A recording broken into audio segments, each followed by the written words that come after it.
গল্প সেই ভয়ঙ্কর রাত। রাত সোয়া 10টার দিকে হার্ব টুকল্যান্ডের দোকান বন্ধ করে দেওয়ার কথা ভাবছে। এমন সময় ফেন্সি ওভারকোট গায়ে রক্তশূন্য মুখের এক লোক দরাম করে দরজা খুলে ঢুকে পড়ল টুকিস বারে। বারটি ফল মাউথের উত্তর প্রান্তে। সেদিন 10 জানুয়ারি, নিউ ইয়ারের ছুটির আমেজে তখনও বিভোর মানুষজন। আর এ সময়টিতেই কিনা উত্তর পূব থেকে বইতে শুরু করলো ঝড়ো হাওয়া। সাঁঝের আধার ঘনাবার আগেই রাস্তা ডুবে গেল 6 ইঞ্চি গভীর তুষারে। তারপর থেকে সময় যত গড়াচ্ছে তুষার বৃষ্টির পরিমাণ ততই বেড়ে চলছে।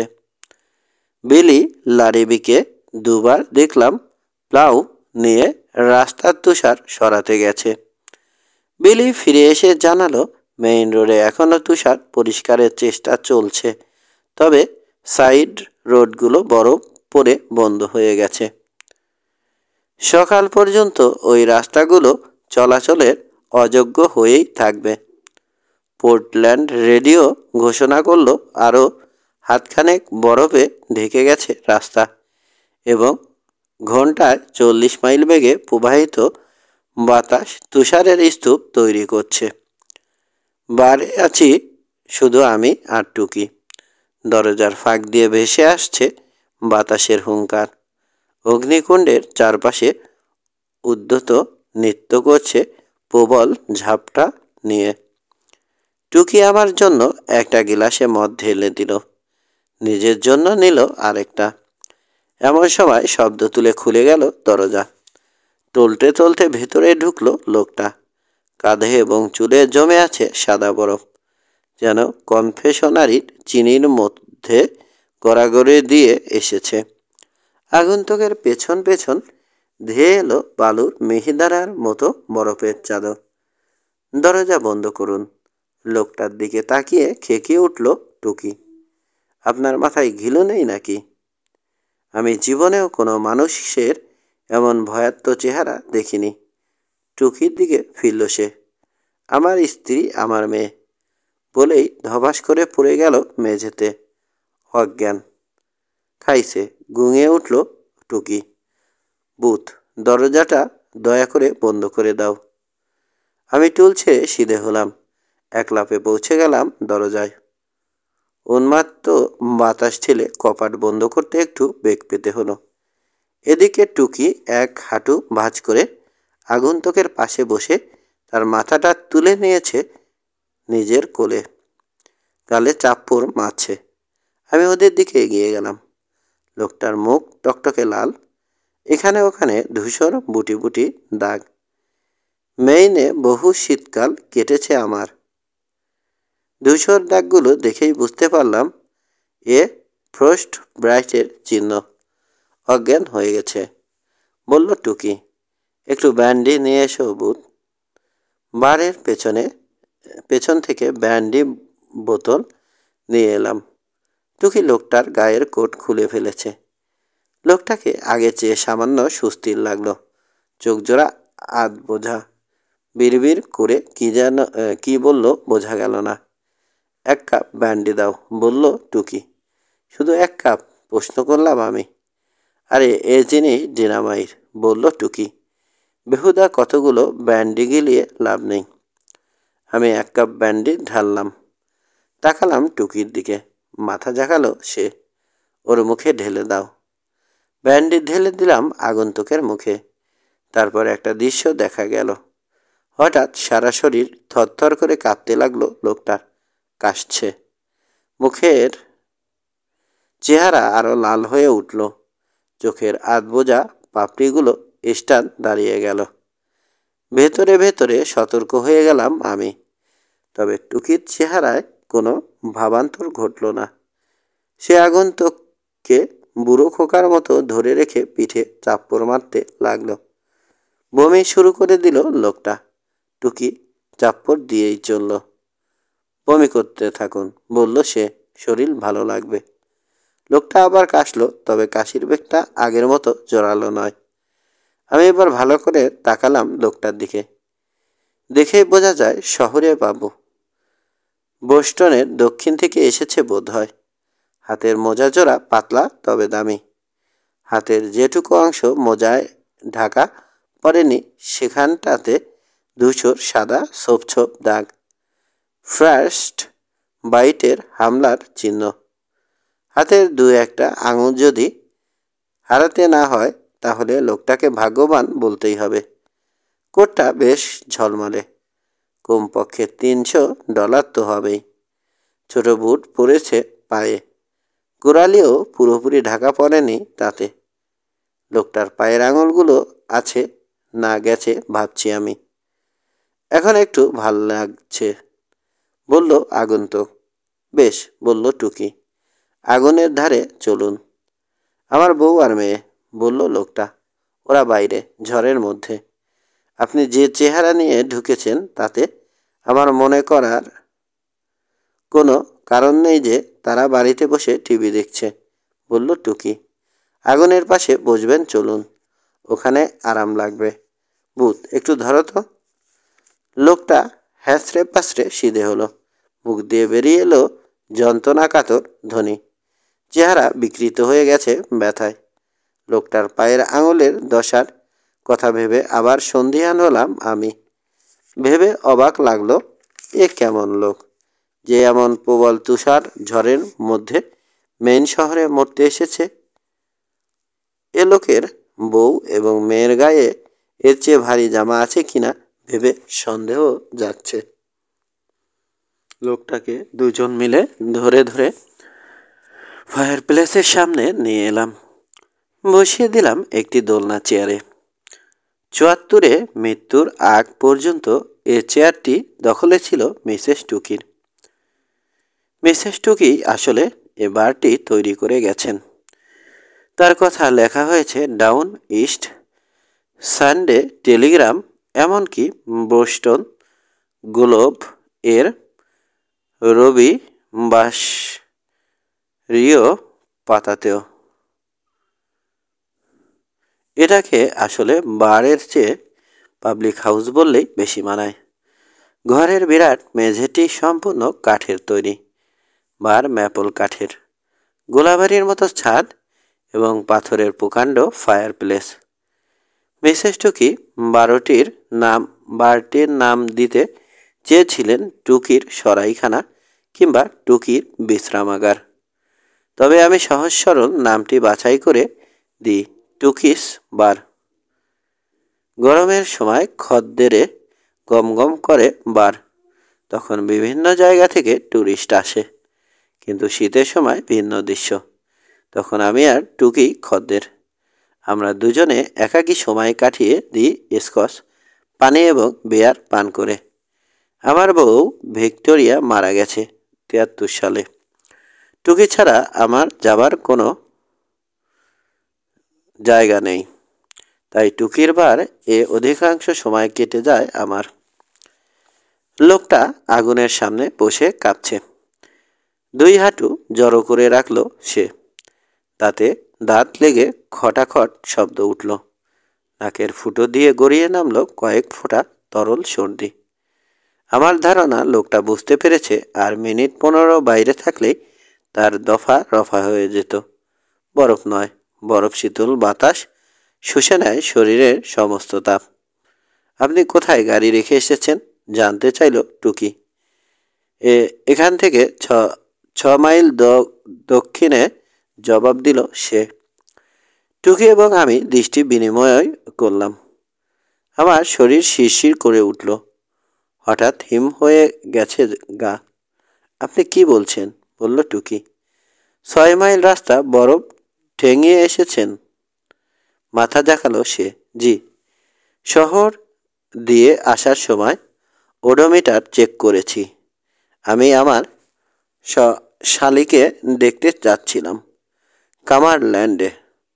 এদিকে আগে কখনো আসিনি। আমরা নিউ জার্সি থাকি। 6 মাইল আপনি ঠিক জানেন? ছোটোখাটো একটা গর্জন ছাড়ল টুকি। জি, জানি। রাস্তার বাঁকটা দেখতে পেয়েছিলাম, কিন্তু বরফে ঢাকা ছিল ওটা। টুকি আগন্তুকের বাহু খামচে ধরল। আগুনের আশে তার মুখটা বিবর্ণ এবং ক্লান্ত লাগলো।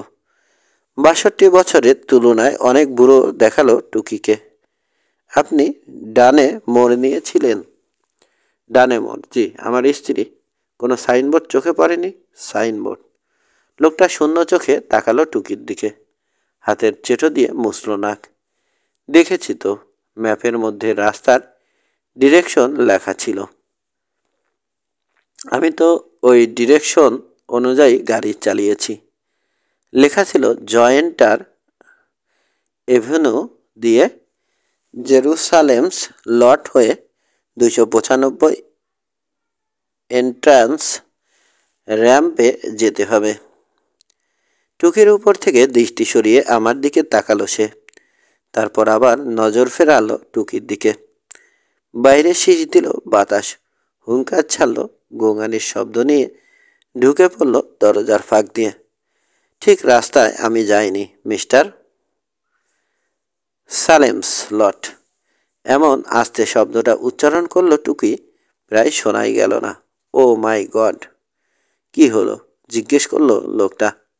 তার কণ্ঠক্রমে উঁচু লয়ে উঠছে। ওটা সঠিক রাস্তা ছিল না। রাস্তাটা বরফে ঢাকা ছিল, কিন্তু আমি ভাবলাম যদি ওদিকে কোনো শহর থেকে থাকে প্লাউ হয়তো পাওয়া যাবে। এবং আর আমি তখন গলা স্বর ডুবে এলো লোকটার।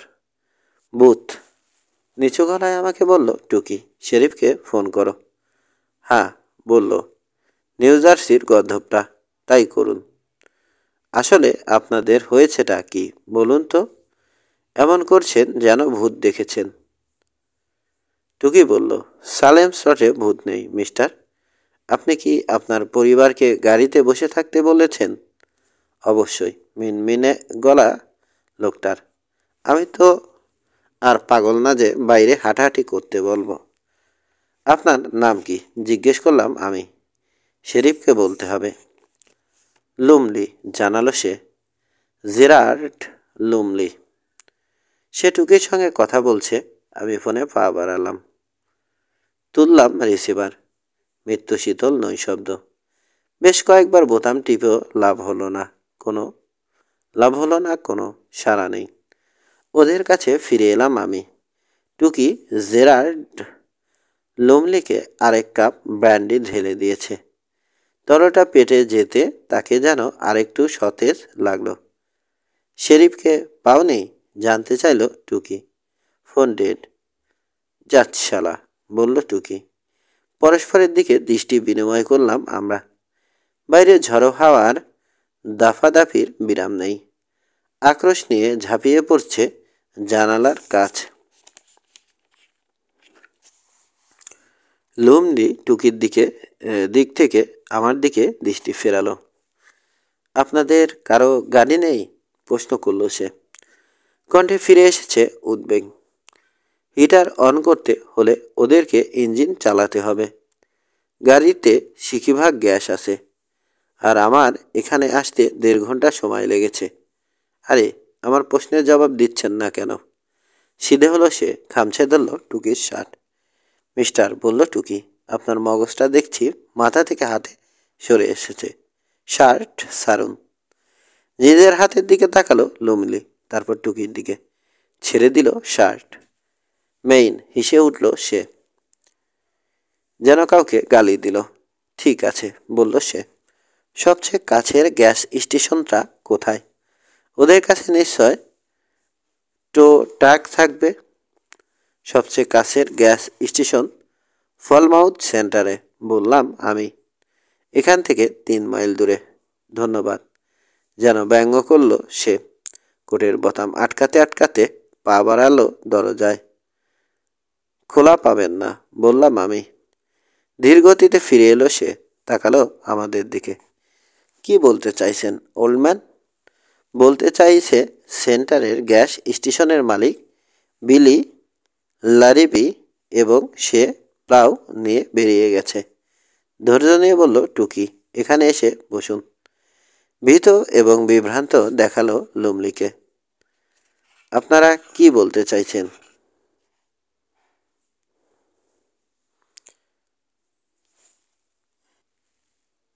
আপনারা কি বলতে চাইছেন যে আপনারা পারবেন না ওখানে? আমি আপনাকে কিছুই বলতে চাইছি না, বলল টুকি। যা কথা বলার আপনি বকে যাচ্ছেন। একটুক্ষণ মুখটা বন্ধ রাখলে বিষয়টি নিয়ে ভাবতে পারি। এটা কি রকম শহর এই জেরুসালেমস লট? জিজ্ঞেস করলো সে। ওখানে কোনো আলো নেই কেন? আমি বললাম, জেরুসালেম লর্ড বছর 2 আগে পুড়ে ছাই হয়ে গেছে। শহরটার পুনঃসংস্কার করা হয়নি। চেহারায় অবিশ্বাসের ছাপ ফুটল লুমলির। না, জবাব দিলাম আমি। তাকালাম টুকির দিকে। ওদের নিয়ে কি করি বলো তো?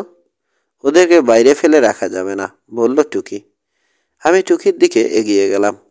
জানালার সামনে গিয়ে দাঁড়িয়েছে লুমলি। বরফ ঝরা রাতের দিকে তাকিয়ে রয়েছে। ওরা যদি ওদের খপ্পরে পড়ে যায়, ফিসফিস করলাম আমি। পড়তেও পারে, বলল টুকি। কিন্তু ওখানে না গিয়ে বুঝবো কি করে? আমি সেলফ থেকে বাইবেলটা নিয়ে নিচ্ছি। তোমার গলায় পোপের মেডেলটা আছে না? আমি শার্টের আড়াল থেকে ক্রুশবিদ্ধ যিশু মূর্তিটি বের করে টুকিকে দেখালাম। আমার জন্ম এবং বেড়ে ওঠা কংগ্রেগেশনাল হিসেবে। তবে লটের আশপাশে যারা বাস করে তারা কুরুশ জাতীয় কিছু একটা জিনিস সবসময় গলায় ঝুলিয়ে রাখে। সেটা হতে পারে সেন্ট ক্রিস্টোফারের মেডেল কিংবা জপমালা। বছর 2 আগে অক্টোবরের এক নিশুতি রাতে একটি ঘটনা ঘটেছিল সালেমস লটে। সেদিন শেষ রাতে টুকির বারে নিয়মিত খদ্দরদের যে কয়েকজন ফায়ারপ্লেসে বসে আগুন পোহাচ্ছিল তারা ওই ঘটনাটির কথা জানে। ও নিয়ে ভয়ে ভয়ে গল্প করে। ওই রাতে হঠাৎ করেই লটের বেশ কয়েকজন বাসিন্দা অদৃশ্য হয়ে যায়। ওটাই ছিল শুরু। প্রথমে অল্প কজন, পরে আরও কয়েকজন।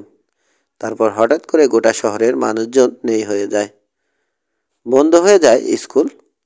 শহরটা প্রায় বছরখানেক জনশূন্য ছিল। তারপর বাইরে থেকে কিছু লোক এসে শহরে আস্তানা গাড়তে থাকে, কারণ জমির অস্বাভাবিক কম দাম। তবে তারা বেশি দিন ওখানে থাকতে পারেনি। শহরে আসার 1-2 মাস পরে অনেকেই চলে গেছে, তবে বাকিরা অদৃশ্য হয়ে যায়। তারপর একদিন আগুনে পুড়ে যায় শহর। লম্বা শুকনো এক গ্রীষ্মের শেষের দিকের ঘটনা ছিল ওটা। জয়েন্টার এভিনিউর দিকে মুখ ফেরানো। পাহাড়ের ওপরের মারস্টেন হাউস থেকে আগুনের সূত্রপাত। তবে কেউ জানে না কিভাবে ওই বাড়ি গ্রাস করেছিল আগুন। পুরো 3টি দিন দাউ দাউ অগ্নিশিখা গিলে খেয়েছে শহরটাকে। প্রচণ্ড উত্তাপে কেউ ধারে কাছেও ঘেঁষতে পারেনি। অগ্নিকাণ্ডের পরে কিছুদিন শহরে কোনো অস্বাভাবিক ঘটনার কথা শোনা যায়নি। তারপর আবার ভৌতিক সব গল্প ছড়িয়ে পড়ে শহরটি ঘিরে। তবে আমি মাত্র একবারই ভ্যাম্পায়ার শব্দটি উচ্চারণ হতে শুনেছি। রিসি মেশিনা নামে মোটকু ট্রাক ড্রাইভারটি আসছিল ফ্রিপোর্ট থেকে। রাস্তায় টুকির বার এ থেমেছিল গলা ভেজাতে। আকণ্ঠ মদ গিলে বিশালদেহী লোকটা ঘোতঘোত করতে করতে বলছিল, জিসাস ক্রাইস্ট। শব্দটা উচ্চারণ করতে আপনাদের এত ডর লাগে কেন? বললেই হয় ওগুলো ভ্যাম্পায়ার। আপনারা দেখছি সিনেমার ভূতের ডরে জড়সড় বাচ্চাদের মতো সিটিয়ে আছেন। আপনারা জানেন সালেম স্লটে কি আছে? বলবো আমি, শুনতে চান? বলো রিচি, বলেছিল টুকি। বারে নেমে এসেছিল থমথমে নীরবতা। ঘরে শুধু ফায়ারপ্লেসে কাঠ পোড়ার চর্চার শব্দ আর বাইরে নভেম্বরের বৃষ্টির ছন্দ। আমরা শুনতে চাই। আপনারা কেবল জুজু বুড়ির কল্পনা করছেন, বলেছিল রিচি। ভূতের গল্প শুনতে ভালোবাসেন, তাই এসব গল্প বানাচ্ছে ওই শহর নিয়ে। যে ভুতুরে বাড়িটি নিয়ে আপনাদের এত জল্পনা কল্পনা, আমাকে $80 দিন। আমি রাত কাটিয়ে আসব ওই বাড়িতে। কারো বাজি ধরার সাহস আছে? কেউ বাজি ধরতে এগিয়ে যায়নি। রিচিকে সবাই জানত বাক্য বাগিশ হিসেবে, বড় বড় কথা বলে আর প্রায়ই পার মাতাল হয়ে থাকে। ঋষির জন্য কারো সমবেদনা বা মায়া ছিল না, তবে আমরা চাইছি সন্ধ্যার পরে সে সালেমস লটে যাক। আপনারা সবাই এক একটা ভিতর ডিম। নাক ছিটকিয়েছে ঋষি। আমার গাড়িতে শটগান আছে। ফলমাউথ, ক্যাম্বারল্যান্ড কিংবা জেরুসালেমস লটের কাউকেই আমি পরোয়া করি না, কারণ ওই অস্ত্রের সামনে ভূতপেত কিছুই দাঁড়াবার সাহস করবে না। এবং আমি সলেমস লটেই যাচ্ছি। দরাম করে পেছনে দরজা বন্ধ করে চলে গিয়েছিল ঋষি। আমরা কেউ একটা কথাও বলিনি। নীরবতা ভঙ্গ করে ল্যামন্ট হেনরি বলে উঠেছিল, তোমরা আর ইহজীবনে ঋষি মেসিনাকে দেখতে পাবে না। তারপর সে সভয়ে বুকে কুরুশ এঁকেছে। ওর মাথাটা ঠিক হয়ে গেলেই মত বদলাবে। অনিশ্চিত গলায় মন্তব্য করেছিল টুকি। কিছুক্ষণের মধ্যেই ফিরে আসবে ও। বলবে আসলে ঠাট্টা করছিল। কিন্তু ল্যামন্টের কথাই ফলেছে। ঋষির চেহারাও আর কখনো কেউ দেখেনি। ওর বউ রাজ্য পুলিশকে বলেছিল তার ধারণা ঋষি ফ্লোরিডা গেছে পাওনা টাকা আদায় করতে। তবে ঋষির বউয়ের চোখ দেখেই বোঝা যাচ্ছিল সত্য কোনটি। চোখে ফুটেছিল স্পষ্ট ভীতি। কিছুদিন পরে মহিলা রোড আইল্যান্ডে চলে যায়। হয়তো আশঙ্কা করেছে ঋষি কোনো এক অন্ধকার রাতে ফিরে আসবে তার কাছে। টুকি এখন আমার দিকে তাকাচ্ছে আর আমি তাকাচ্ছি টুকির দিকে। জামার মধ্যে ক্রুশটা আবার পাচার করে দিয়েছি আমি। জীবনে এত ভয় লাগেনি আমার। টুকি কথাটা পুনরাবৃত্তি করল। আমরা ওদেরকে বাইরে ফেলে রাখতে পারি না ভূত। ও, বুঝতে পারছি। অনেকক্ষণ একে অন্যের দিকে তাকিয়ে থাকলাম দুজনে। তারপর হাত বাড়িয়ে আমার কাঁধ স্পর্শ করল টুকি। তুমি একজন ভালো মানুষ ভূত। আমাকে খুশি বা উজ্জীবিত করে তুলতে এ কথাটি যথেষ্ট। সাধারণত 70 পার হওয়া বুড়োদেরকে কেউ মানুষ বলেই গণ্য করে না। টুকি লুমলির কাছে গিয়ে বলল, আমার একটি 4 হুইল ড্রাইভ স্কাউট আছে, ওটা বের করছি। ফর গডস সেক ম্যান, এ কথা আগে বলেননি কেন?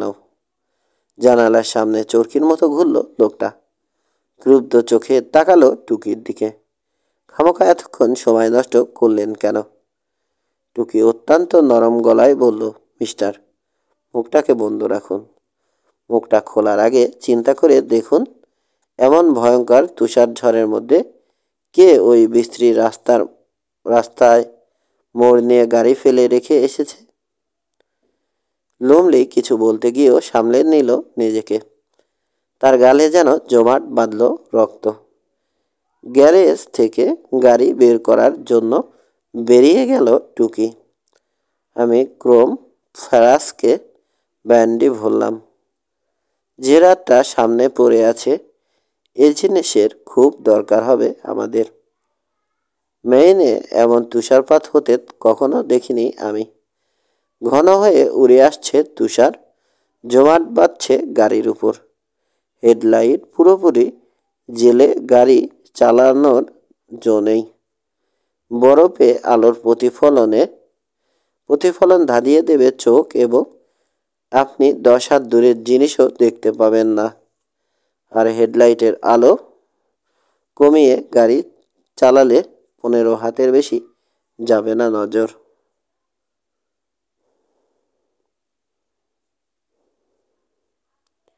তবে তুষার এবং বরফ নিয়ে বসবাসে অভ্যস্ত হয়ে গেছি আমি।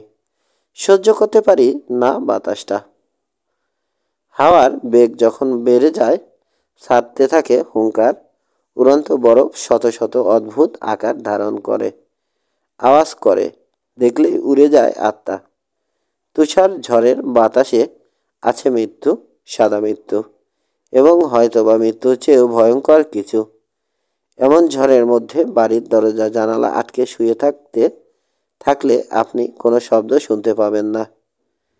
কিন্তু গাড়ি নিয়ে রাস্তায় বেরোলে যে কত ঝক্কি পোহাতে হয় তা কেবল ভুক্তভোগীরাই জানে।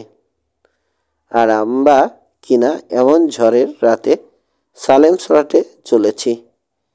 একটু জলদি করা যায় না? তারা দিল লুমলি। আমি বললাম, আপনি তো আদমরা হয়ে এসেছেন, আবার পায়ে হেঁটে যাত্রা করার শখ হয়েছে?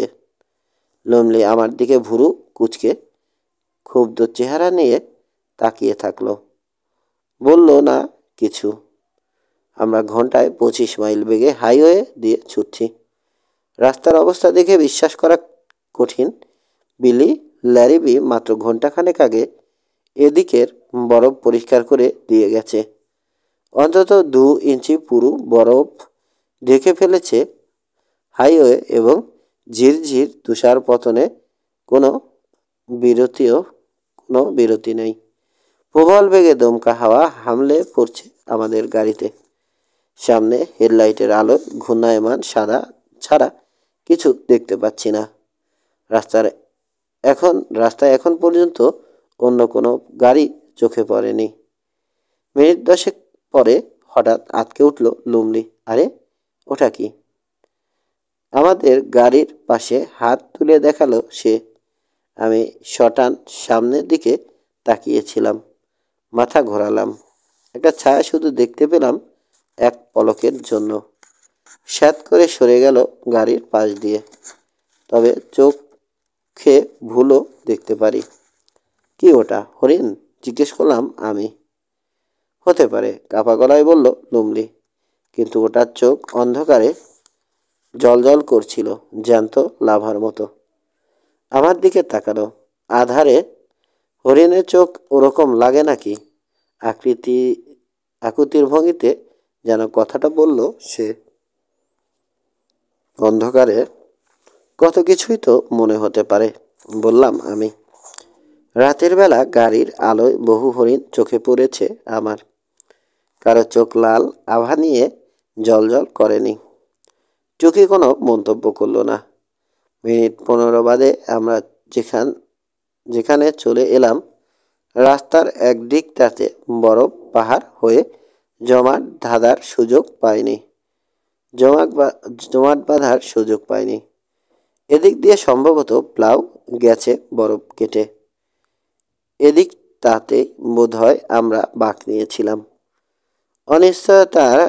অনিশ্চয়তার সুরে বলল লুমলি। তবে সাইনবোর্ডটা দেখতে পাচ্ছি না। এটা সে জায়গায়, বলল টুকি। গলার স্বর অচেনা শোনালো। আপনি শুধু সাইড পোস্টের মাথা দেখেছেন? ও আচ্ছা, স্বস্তির নিঃশ্বাস ফেলল যেন লুমলি। আপনাদেরকে অনেক ধন্যবাদ। যে এখনই ধন্যবাদ দিতে হবে না, বলল টুকি। আগে আপনার স্ত্রী কন্যাকে গাড়িতে তুলে নিই, তারপর ধন্যবাদ দিয়েন। স্নো ব্যাংক ধরে গাড়ি নিয়ে এগিয়ে চলল ও ঢুকলো জয়েন্টার এভিনিউতে। এটা লট হয়ে মিশেছে রুট 295-এ।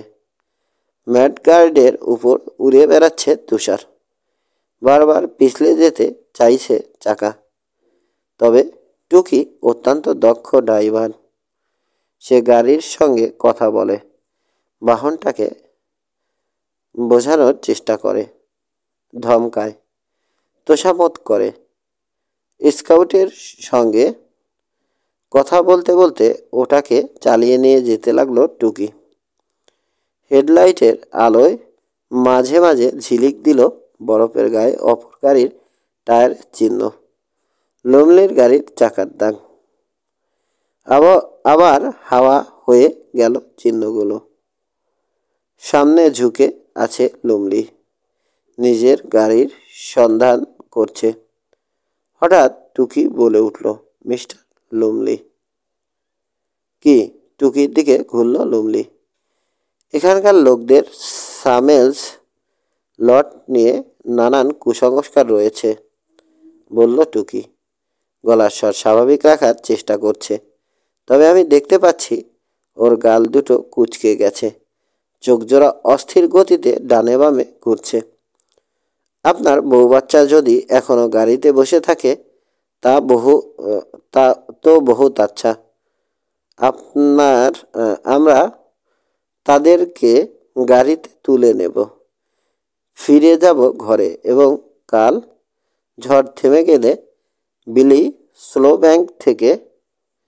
স্নোব্যাংক থেকে আপনার গাড়িটি সানন্দ চিত্রে তুলে আনব। তবে ওরা যদি গাড়িতে না থাকে মানে, তীক্ষ্ণ গলায় বলে উঠল লুমলি।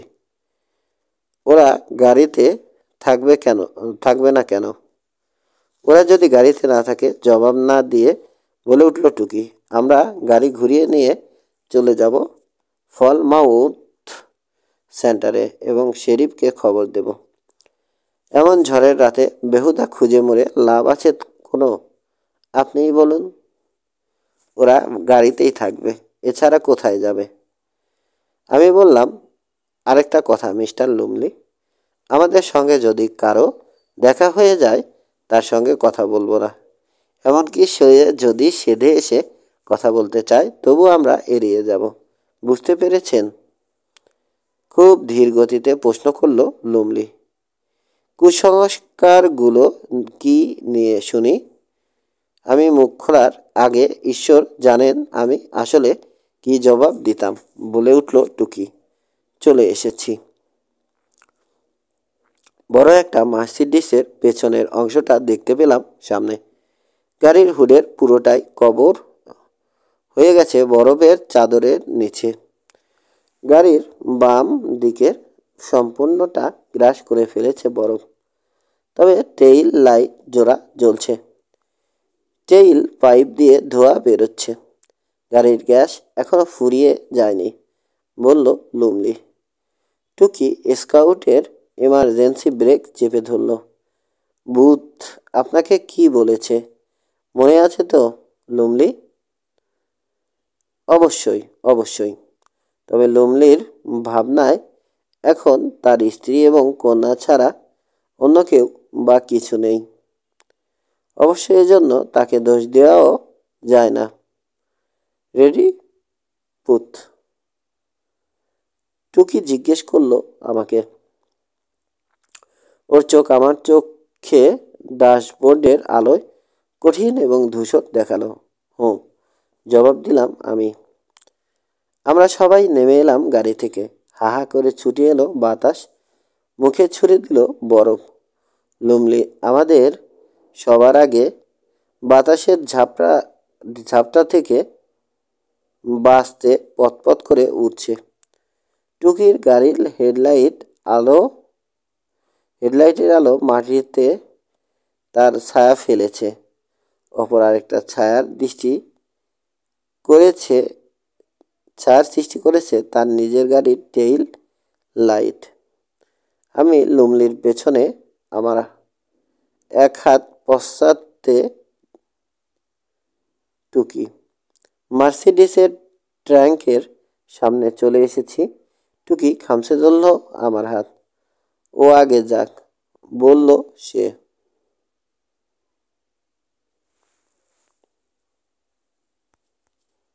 মার্সিডিসের ট্যাঙ্কের সামনে চলে এসেছি। টুকি খামচে ধরল আমার হাত। ও আগে যাক, বলল সে। Jenny, ফ্রান্সি, চেঁচালো Lumley. সব ঠিক আছে তো? ড্রাইভারের দিকের দরজা খুলে উকি দিল। সব। বরফের মূর্তি হয়ে গেল লুমলি, জমে গেছে নিজের জায়গায়। দমকা হাওয়া দরজাটা তার হাত থেকে হ্যাঁচকা টানে ছুটিয়ে নিল। খুলে গেল হ্যাট হয়ে। হলি গড, বুথ, বলল টুকি। বাতাস ছাপিয়ে শুনতে পেলাম ওর কণ্ঠ। আবার ঘটেছে সেই ঘটনা। লুমলি ফিরল আমাদের দিকে, চেহারায় ভয় আর বিহ্বল ভাব, চোখজোড়া বিস্ফারিত। হঠাৎ প্রচণ্ড এক লাফ মারল সে আমাদেরকে লক্ষ্য করে। আমি যেন বাতাসে তৈরি পলকা কিছু। ধাক্কা মেরে সরিয়ে দিল আমাকে, চেপে ধরল টুকির জামার কলার। তুমি জানলে কি করে? গর্জন ছাড়ল লুমলি। ওরা কোথায়? এখানে হচ্ছেটা কি? টুকি ঝাঁকি দিয়ে লুমলির মুঠোর বাঁধন থেকে ছাড়িয়ে নিল নিজেকে, সরিয়ে দিল ধাক্কা মেরে। আমি এবং টুকি একসাথে তাকালাম মার্সিডিজের ভিতরে। ভেতরটা বেশ গরম, তবে বেশিক্ষণ এই উষ্ণতা থাকবে না। লাল রঙের ফুয়েল লাইট জানান দিচ্ছে জ্বালানির আউ প্রায় শেষ। বিশাল গাড়িটি শূন্য। প্যাসেঞ্জার সিটের মেঝেতে পড়ে আছে বাচ্চাদের বারবি ডল। সিটের উপর কুঁচকে আছে বাচ্চাদের একটি স্কি পার্কা। টুকি হাত দিয়ে মুখ ঢাকলো। তারপর আর ও নেই। লুমলি ধাক্কা মেরে ওকে মাটিতে ফেলে দিয়েছে। তার মুখটা ফ্যাকাশে, চোখে পুনঃদৃষ্টি। সে গাড়ির মধ্যে উকি দিল, খামছে ধরল পার্কা। ফ্রান্সির কোট, ফিসফিস করল লুমলি। তারপর গুঙিয়ে উঠল আহত জন্তুর মতো। ফ্রান্সির কোট। পাই করে ঘুরল, সামনে মেলে ধরল কোটটি, তাকালো আমার দিকে ফাঁকা এবং অবিশ্বাসের চাউনির চোখে। কোট ছাড়া ওর বাইরে যাওয়ার প্রশ্নই নেই। Mister booth. কেন? কেন? ও তো ঠান্ডায় জমেই মরে যাবে। Mister Lumley.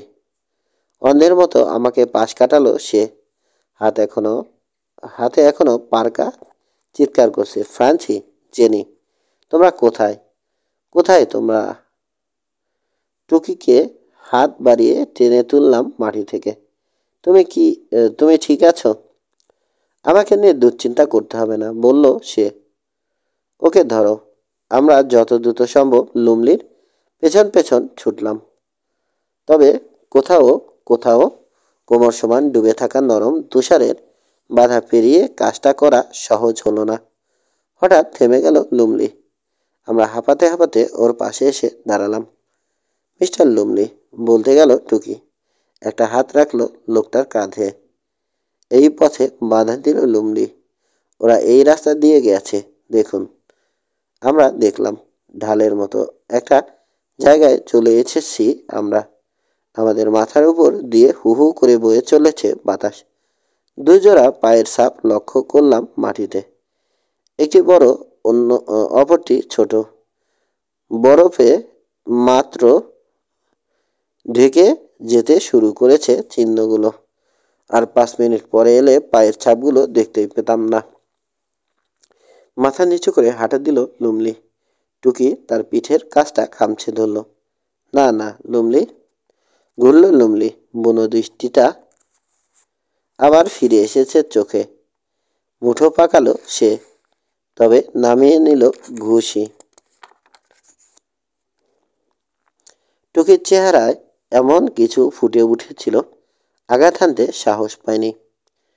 আমার দিকে তাকালো লুমলি, তারপর আবার চাইল টুকির দিকে। ও জমে বরফ হয়ে যাবে, বোকা বোকা গলায় বলল সে। আপনারা বুঝতে পারছেন না, ও জ্যাকেট পরে যায়নি। ওর বয়স মাত্র 7 বছর। ওরা যে কোনো জায়গায় যেতে পারে, বলল টুকি। পায়ের ছাপ দেখে ওদের খোঁজ করতে পারবেন না। ছাপগুলো ঢেকে দেবে বরফের চাদর। তাহলে কি করব? চেঁচালো লুমলি, কণ্ঠ উঁচু এবং মৃগীরোগীর মতো। আমরা পুলিশে খবর দিতে দিতে ওরা ঠান্ডায় মরে যাবে। ফ্রান্সি এবং আমার বউ এতক্ষণে ঠান্ডায় হয়তো জমেও গেছে, বলল টুকি। লুমজির চোখে চোখ রাখল। কিংবা তার চেয়েও খারাপ কিছু হয়তো ঘটেছে। মানে, ফিসফিস করল লুমলি। যা বলার সরাসরি বলুন। বলুন বলছি। মিস্টার লুমলি, বলল টুকি, লটে ভয়ঙ্কর কিছু জিনিস আছে। চূড়ান্ত কথাটা বললাম আমি। কোনো দিন কল্পনা করিনি এসব কথা বলতে হবে। Vampire mister Lumley. জেরুসালেম স্লটে অসংখ্য ভ্যাম্পায়ার বাস করে। কথাটা হজম করতে হয়তো আপনার কষ্ট হবে। লুমলি এমনভাবে আমার দিকে তাকিয়ে থাকলো যেন আমি সবুজ মানুষ হয়ে গেছি। পাগল, ফিসফিস করলো সে। আপনারা আসলে পাগল হয়ে গেছেন, ঘুরল সে। মুখের কাছে দুহাত জড়ো করে হাহাকার করে উঠল ফ্রান্সি। জেনি জেনি বরফে আবার হোঁচট খেতে খেতে এগোলো সে। তার ফ্রেঞ্চি কোটের মুড়ি ছুঁয়েছে বরফ। টুকির দিকে তাকালাম আমি। এখন কি করব? ওর পিছু নাও, বলল টুকি। তুষারে মাখামাখি হয়ে গেছে চুল। সত্যি সত্যি পাগলের মতো লাগছে। ওকে এখানে এভাবে একা ফেলে রেখে আমরা চলে যেতে পারি না। ভূত, যাওয়াটা কি উচিত হবে? না, বললাম আমি, মোটেই উচিত হবে না। আমরা বরফে কদম ফেলে লুমলির পেছন পেছন এগোতে লাগলাম। কিন্তু লুমলির গতি আমাদের চেয়ে ক্ষিপ্ততর। ক্রমে আমাদেরকে পেছনে ফেলে এগিয়ে যাচ্ছে সে। অবশ্য ওর বয়স কম, গায়ে শক্তি বেশি, কাজেই ছুটতেও পারে দ্রুত। বরফের মধ্যে ষাঁড়ের মতো ছুটছে। আমার রাতের ব্যথাটা হঠাৎ জাগিয়ে উঠল ভয়ানক। পায়ের দিকে তাকিয়ে মিনতি করলাম মনে মনে, আরেকটু, আর অল্প একটু। চলতে থাকো, কদম ফেলে চলতে থাকো। সরাসরি টুকির গায়ে ধাক্কা খেলাম মাটির দিকে তাকিয়ে চলতে গিয়ে। বরফের মধ্যে দুপা ফাঁক হয়ে দাঁড়িয়ে রয়েছে সে। মাথাটা ঝুলে আছে সামনে, দু হাতে চেপে ধরেছে বুক। টুকি, বললাম আমি, কি হয়েছে? কিছু হয়নি, বুক থেকে হাত নামালো টুকি। চলো ভূত। লোকটা পরিশ্রান্ত হয়ে এক সময় থামবে, তখন ওকে মজা বোঝাবো। একটা ঢালের মাথায় উঠে এলাম আমরা। ঢালের নিচে দেখতে পেলাম লুমলিকে। মরিয়া হয়ে পায়ের ছাপ খুঁজছে বেচারা। পায়ের ছাপ খুঁজে পাওয়ার কোনোই চান্স নেই। ও যেখানে দাঁড়িয়ে ছাপ খুঁজছে, বাতাস বয়ে যাচ্ছে সেখান থেকে। কোনো ছাপ থাকলেও 3 মিনিটেই তা মুছে যাবে ঝড়ো বাতাসের ঝাপটায়। মাথা তুলল লুমলি। রাতের আধার চিরে ভেসে এলো এক আর্তনাদ।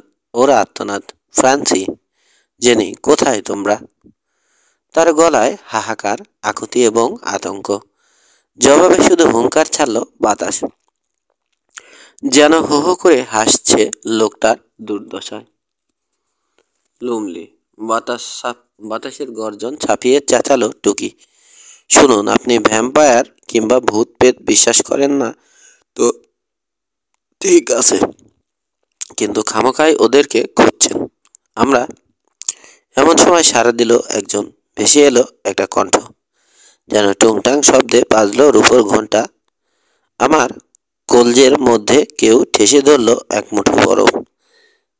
জেরি, তুমি? শব্দের উৎসের দিকে পাই করে ঘুরল লুমলি। এমন সময় সে এলো। কতগুলো গাছের আড়াল থেকে, ছায়ার মাঝ থেকে বেরোলো ভূতের মতো। দেখেই বোঝা যায় শহরে রমণী। এমন সুন্দরী নারী জীবনে দেখিনি আমি। মনটা উচাটন করে উঠল তার কাছে যাওয়ার জন্য।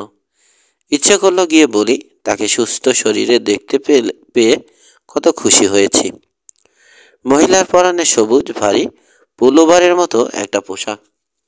শহরে মানুষরা বলে পঞ্চ।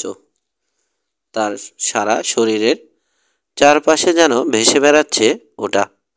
তার রেশমি কালো চুল হু হু হাওয়ায় উঠছে যেন দিঘির জল।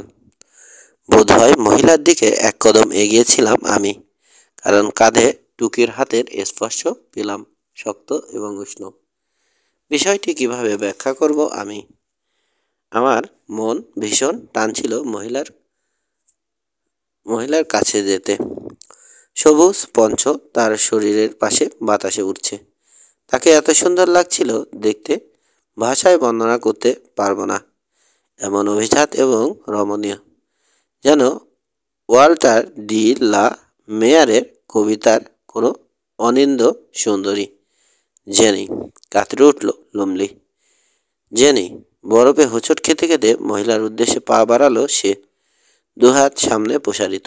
না, চেঁচালো টুকি। না লুমলি।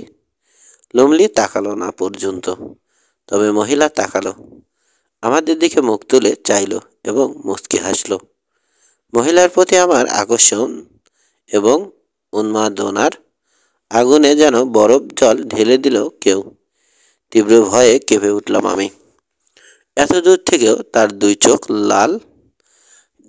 চোখে লাল আভা দেখতে পেলাম পরিষ্কার। নেকড়ের চাউনিও এর চেয়ে কম ভীতিকর। যখন হাসিটা চওড়া হলো তার, দুই ঠোঁটের কোণা দিয়ে বেরিয়ে এলো দুটি লম্বা সরু দাঁত। ও যে মানুষ নয় তা দিব্যি বুঝতে পারছি। ও মরে গিয়েছিল। যেভাবেই হোক কুৎসিত এই ঝড়ের রাতে আবার ফিরে পেয়েছে জীবন। টুকি পিশাচির দিকে তাকিয়ে ক্রুশ চিহ্ন আঁকল। বিদ্যুৎ স্পষ্টের মতো পিছু হটল সে। আবার সেই ভয়াবহ হাসিটা হাসলো আমাদের দিকে তাকিয়ে। আমরা মহিলার কাছ থেকে অনেক দূরে, কিন্তু ভয়ে কলজে শুকিয়ে গেছে দুজনেরই। ওকে থামাও, ফিসফিস করলাম আমি। ওকে থামানো যাবে না। যাবে না। অনেক দেরি হয়ে গেছে ভূত। গম্ভীর গলা টুকি। লুমলি মহিলার সামনে চলে এলো। ওকেও লাগছে একটা ভূতের মতো, সারা শরীরে বরফ। মহিলার সামনে এসে দাঁড়িয়ে পড়ল লুমলি এবং গলা চিরে বেরিয়ে এলো ভয়ার্ত আর্তনাদ। গো গো করে চিৎকার করছে লুমলি। ওই চিৎকারের কথা জীবনেও ভুলব না আমি। স্বপ্নে সারা জীবন তারা করে ফিরবে। দুঃস্বপ্ন দেখা শিশুর মতো চিৎকার করে চলেছে লুমলি। ও মহিলার সামনে থেকে পিছিয়ে আসার চেষ্টা করলো, কিন্তু লম্বা নগ্ন বরফ সাদা একজোড়া হাত দিয়ে সাপের মতো পেঁচিয়ে ধরল পিশাচি ওকে। টেনে নিল নিজের কাছে। ঝট করে মাথাটা সামনে বাড়িয়ে দিল সে। মুখটা নামিয়ে আনলো লুমলির ঘাড়ে। বুথ, কর্কশ গলায় বলল টুকি। জলদি ভাগো। ছুটলাম আমরা, প্রাণ ভয়ে ভীত ইঁদুরের মতো। হ্যাঁ, স্বীকার করতে দ্বিধা নেই, ওভাবেই ছুটেছি আমরা। আপনারা তো আর ওই রাতে ওখানে ছিলেন না, তাহলে বুঝতে পারতেন ভয় কাকে বলে। আমরা দৌড়াতে গিয়ে বার কয়েক আছাড় খেলাম রাস্তায়। সিধে হয়ে আবার দেছুন। বারবার পেছন ফিরে দেখলাম মহিলা আমাদের পিছু ধাওয়া করছে কিনা। হাসছে সেই ভয়াল হাসি, আমাদেরকে লক্ষ্য করছে সেই ভয়ঙ্কর লাল চোখ দিয়ে। ছুটতে ছুটতে আমাদের গাড়ির কাছে চলে এলাম। টুকি উল্টে পড়ে গেল, হাত দিয়ে চেপে ধরেছে বুক। টুকি, ভয়ে দিশেহারা হয়ে চেঁচালাম আমি। কি? টিকার, বলল টুকি। গত 5 বছর ধরে খুব ভোগাচ্ছে বুকের অসুখটা। আমাকে একটু শটগান দিয়ে বসিয়ে দাও ভূত, তারপর এখান থেকে জলদি কাটো। আমি টুকির বগলের নিচে একটা হাত সেদিয়ে দিলাম, তারপর টেনে তুললাম মাটি থেকে। ওকে গাড়ির সিটে বসিয়ে দিতে রীতিমতো কসরত করতে হলো। চোখ বুজে মাথাটা আসনে হেলান দিয়ে রাখলো টুকি। ওর গায়ের ত্বক মোমের মতো হলদেটে।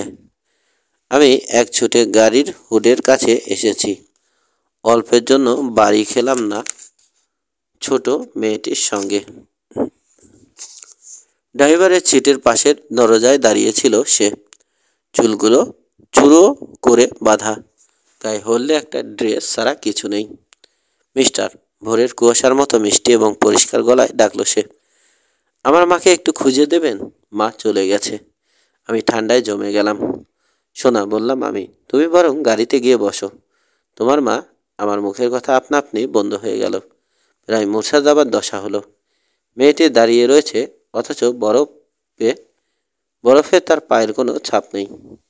এমন সময় আমার দিকে তাকালো সে। লুমলির মেয়ে ফ্রান্সি। বড় জোর বছর সাথে হবে বয়স, কিন্তু ওর বয়স অনন্তকাল ধরে। এই রাতের বেলা 7 বছরেই থেকে থেমে থাকবে। তার ছোট্ট মুখখানা ভুতুড়ে সাদা, চোখের মনি লাল। চোয়ালের নিচে পিনের ডগার মতো দুটো ছোট্ট ফুটো, ফুটো দিয়ে তীক্ষ্ণ ধারালো সাদা দাঁতের আভাস দেখা যাচ্ছে।